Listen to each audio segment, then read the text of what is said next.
bonsoir à tous. Quel est ce scénario dont nous parlons ce soir? Un scénario où la guerre en Ukraine est terminée. L'Institut Montaigne nous projette en 2028, 2029 ou encore 2030. L'ogre russe, comme on dit, a faim. Moscou veut tester l'OTAN, la solidité de l'article 5. Vous savez, celui sur la défense mutuelle. La cible, un pays balte, l'Estonie. Vous le voyez s'afficher justement sur cette carte, ce petit État d'1,3 million d'habitants et de 45 000 mètres carrés, à peine plus grand que la région Bourgogne-Franche-Comté. Première étape, la déstabilisation. Survol de drones, cyberattaques, pour tester la réaction des Européens et des campagnes de désinformation pour faire croire à une purge de la minorité russophone.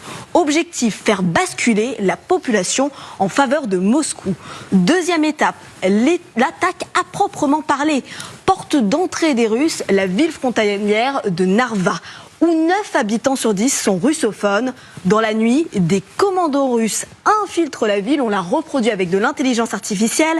Ils neutralisent postes de commandement et de surveillance, idem ailleurs en Europe, dans des pays de l'Alliance qui pourraient défendre l'Estonie. Troisième étape. L'artillerie cible le corridor de Suwałki, entre la Pologne et la Lituanie. Vladimir Poutine prend le contrôle de cette fameuse bande de terre de 65 km, parsemée de lacs et de forêts, et isole ainsi les 3 pays baltes. La grande menace, c'est l'annexion, le nucléaire agité par Moscou. L'OTAN n'a donc plus trop le choix, il doit agir. Quelles sont les possibles réponses de l'OTAN? Premier scénario évoqué par l'Institut Montaigne, celui de la riposte maximale. Une activation pleine et entière de l'article 5.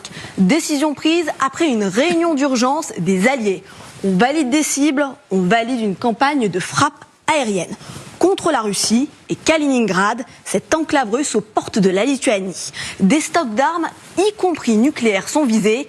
Les aviations et les marines alliées se lancent à l'assaut des territoires occupés de la mer Baltique pour la sécuriser, du corridor de Suwałki pour le récupérer. Dans ce scénario, 2 issues sont possibles.